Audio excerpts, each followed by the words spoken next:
l'épreuve. Considérez-vous comme heureux car vous le savez, la mise à l'épreuve de votre foi produit l'endurance. Mais il faut que votre endurance aille jusqu'au bout de ce qu'elle peut faire, pour que vous parveniez à l'état d'adulte et soyez plein de force, des hommes auxquels il ne manque rien. Si l'un de vous manque de sagesse, qu'il la demande à Dieu qui la lui donnera, car il donne à tous généreusement et sans faire de reproches. Il faut cependant qu'il la demande avec foi sans douter, car celui qui doute ressemble aux vagues de la mer agitées, soulevées par le vent.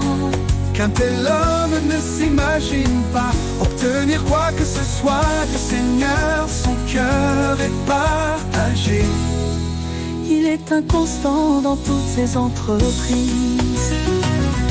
Que le frère ou la sœur pauvre soit fier de ce que Dieu l'élève, et le riche de ce que Dieu l'abaisse. En effet, il passera comme la fleur des champs. Le soleil se lève, sa chaleur devient brûlante, et la plante se dessèche, sa fleur tombe, et toute sa beauté s'évanouit. Ainsi en est-il du riche, il disparaîtra au milieu de ses activités. Heureux l'homme qui tient ferme face à la tentation, car après avoir fait ses preuves, il recevra la couronne du vainqueur, la vie que Dieu a promise à ceux qui l'aiment.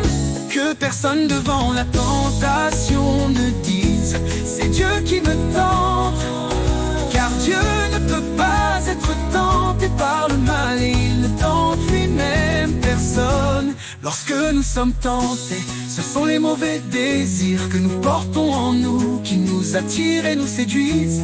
Puis le mauvais désir conçoit et donne naissance au péché. Or le péché, une fois parvenu à son plein développement, engendre la mort. Si l'un de vous manque de sagesse, qu'il la demande à Dieu qui la lui donnera. Car il donne à tous généreusement et sans faire de reproches. Il faut cependant qu'il la demande avec foi sans douter, car celui qui doute ressemble aux vagues de la mer agitées et soulevées par le vent.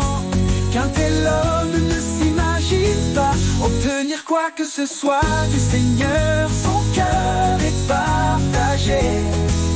Il est inconstant dans toutes ses entreprises. Le mauvais désir conçoit et donne naissance au péché. Or le péché, une fois parvenu à son plein développement, engendre la mort.